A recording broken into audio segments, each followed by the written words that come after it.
Hi, I'm Tim Gross here with Mike Gross, and Penn State just finished off a 37-21 win over San Diego State. Mike, it was a kind of a costly win, a lot of injuries, and it was a strange day in a lot of ways. They had a lot of key injuries. Saquon Barkley, who has been their most electric, dynamic player so far, I don't think he's seriously hurt because he was jogging around on the sidelines, but they did not put him back in after what looked like a lower leg, probably an ankle, and the starting tailback, Akil Lynch, also went down. They lost Marcus Allen, safety, who was a terrific player, Evan Schwan, who was a rotation guy on the defensive line. I mean, those are the four that we know for sure that they lost. So, I mean, it's hard to imagine them going without Barkley and beating anybody good. So it was you're right, costly.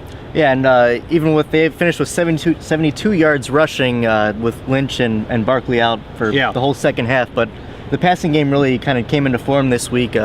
Hackenberg makes some big throws, and they threw it down the field a couple times and had some success with that. Last week they were determined to run the ball. This week, because of what San Diego State does, which is a little unusual defensively, they were determined to throw it. And I thought as the game wore on, they figured out. I thought receivers changed routes.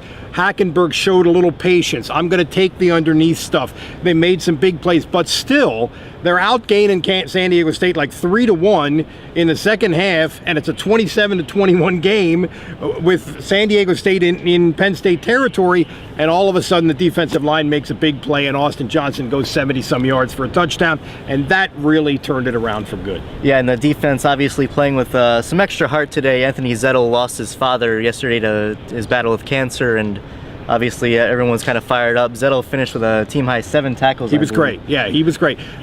These football teams always talk about we're a family. Well, in this situation, you kind of have to be a family, and I think Penn State was. All right, Army's coming in here next week. For LNP, it's Mike Gross and Tim Gross.